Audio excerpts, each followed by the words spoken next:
Welcome to the Beat Sessions, your place for all things music. I'm your host, Mitchell Weary.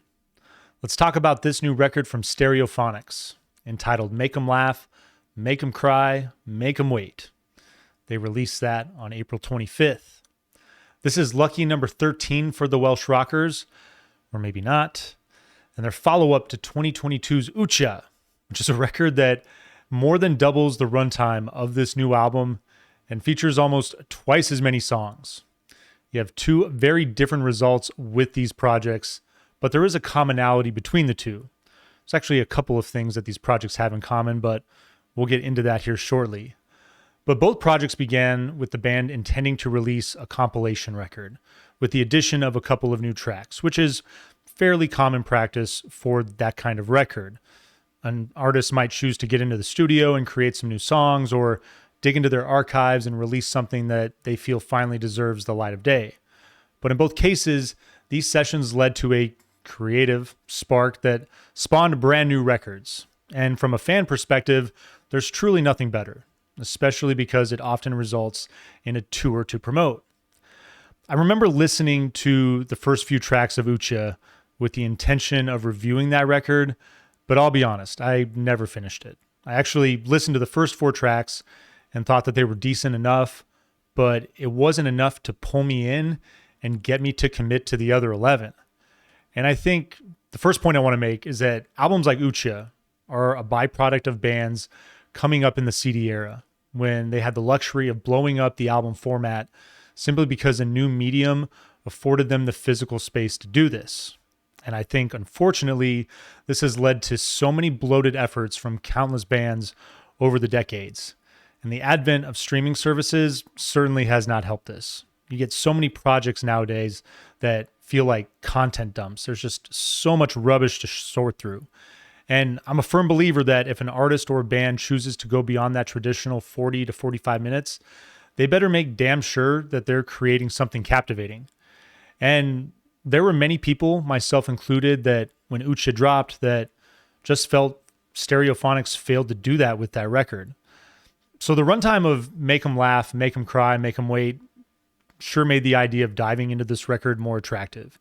You have 8 tracks clocking in at a little over 30 minutes, and I think some fans might feel like they're being shortchanged, but this is a record that is certainly more focused and in line with the traditional idea of an album.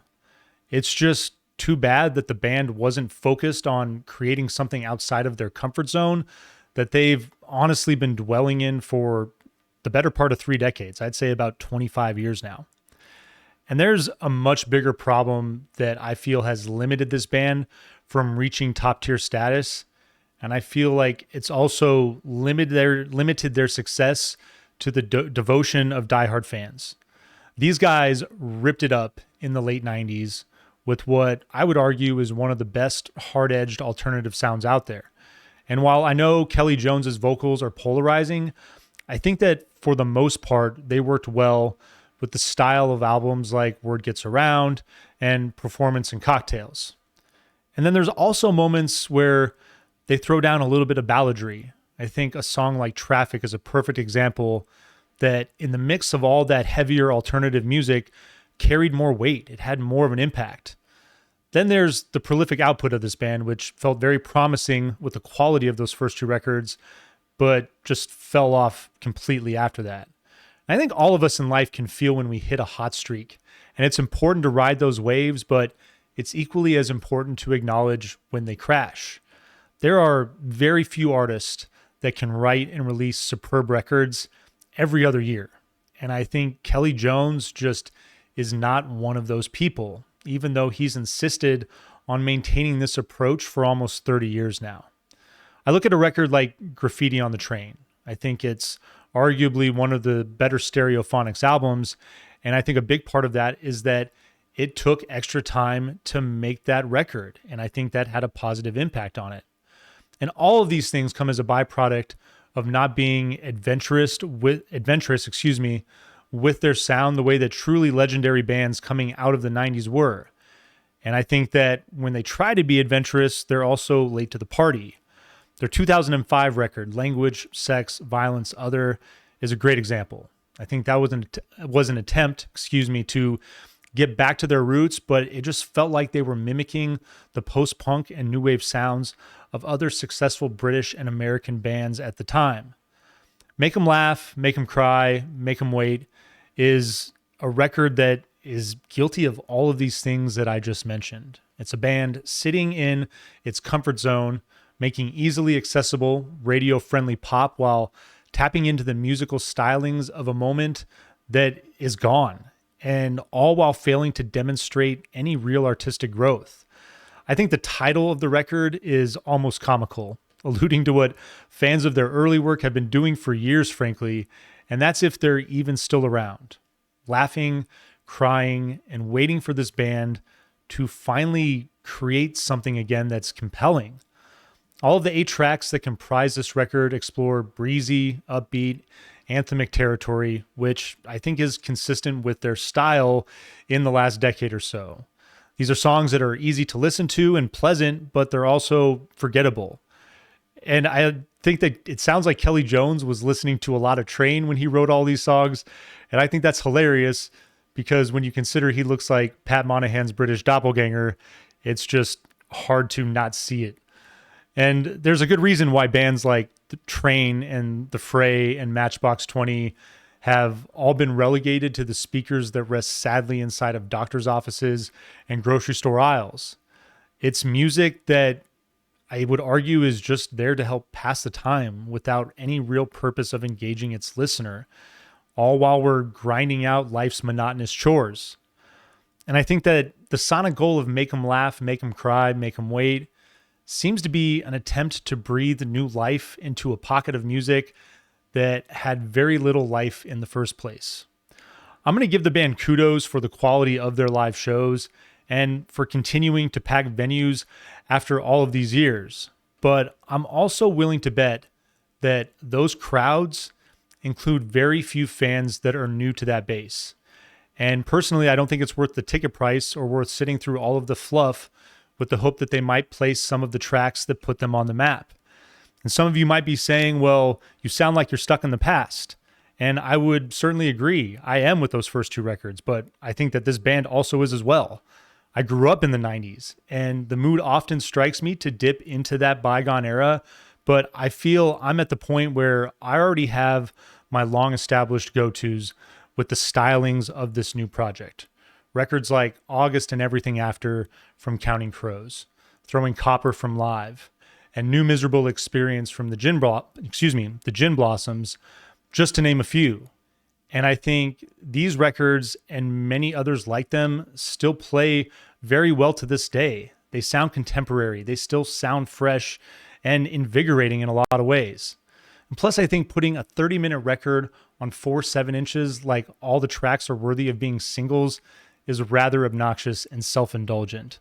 There is a regular vinyl package if you wanted to do that, but for $62, I was like, come on. So your opening track is Make It On Your Own. It opens with Gothic cathedral-style organ. You get a quick drum count that gives way to a joyful burst of bright droning synths, strings, piano, bits of guitar, and energetic rhythm. The track mellows to usher in the vocals over that same driving rhythm. The guitars are going to crash in and out to lead to this textural build of the track. It's a big symphonic opener, reflects on the past, but looks optimistically towards the future. It does feel kind of banal, though.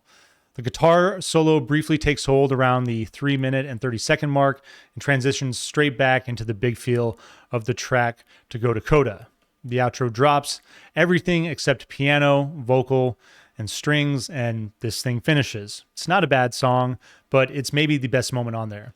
There's always going to be something leads with up-tempo drums that create a pleasant groove. You get acoustic and electric rhythm that play with a drawn-out staccato effect and a twinkly arpeggiated lead riff in the song as well.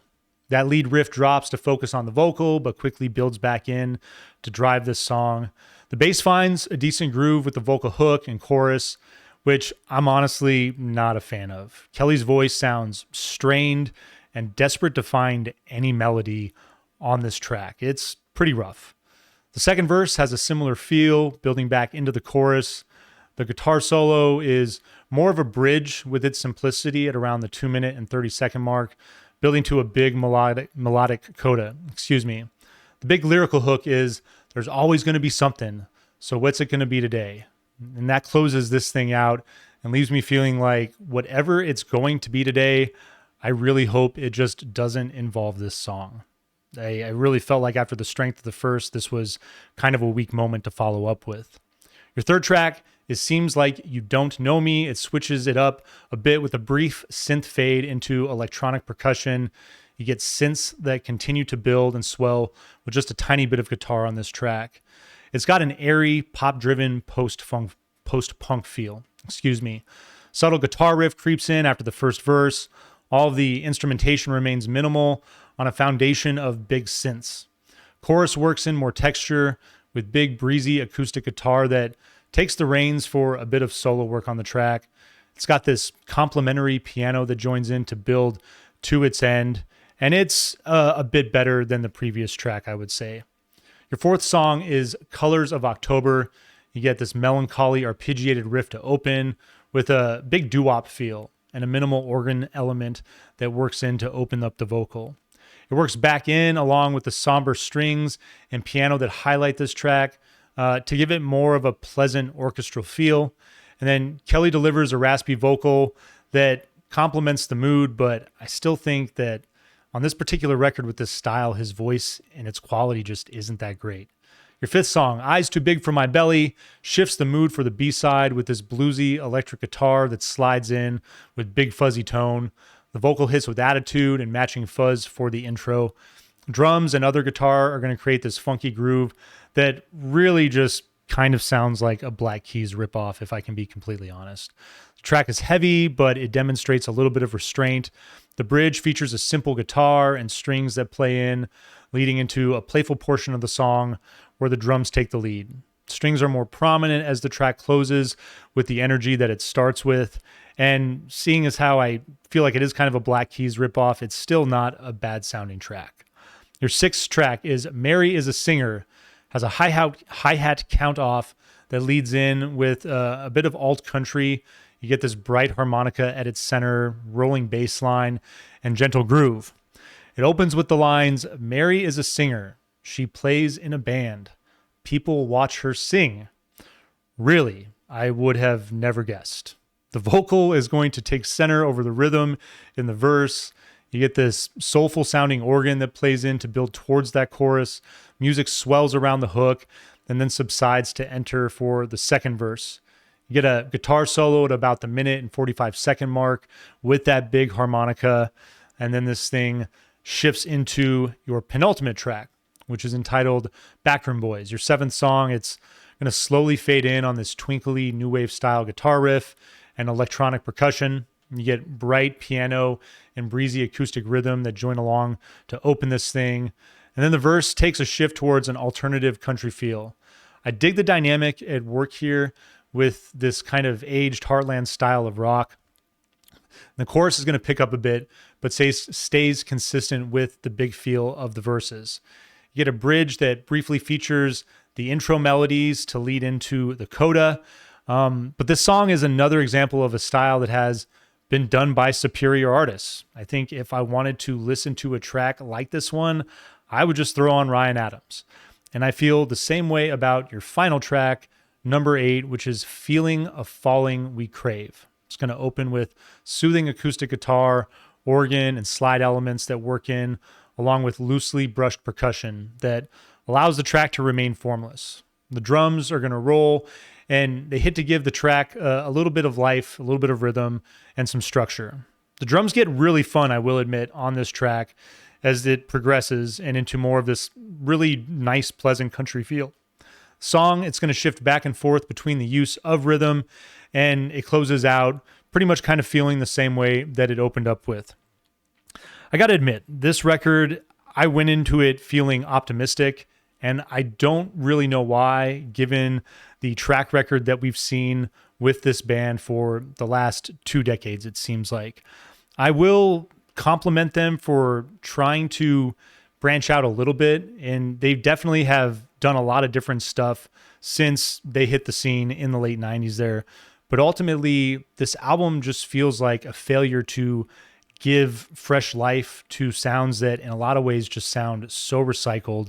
And for their purpose, I cannot help but argue and feel like they're staying in their safe zone with this record. Despite the pleasant aspects of it and the easy listening that it is and the fact that it only took up about 30 minutes of my life, I'm going to give this thing a 5.7 out of 10, and I'm certainly going to pass on the wax. But I'm looking forward to hearing what all of you have to say and what you think about this record. Please like this video, share it, subscribe to the channel, do all of the things to help me blow this project up in 2025, and stay tuned throughout the week for more album reviews.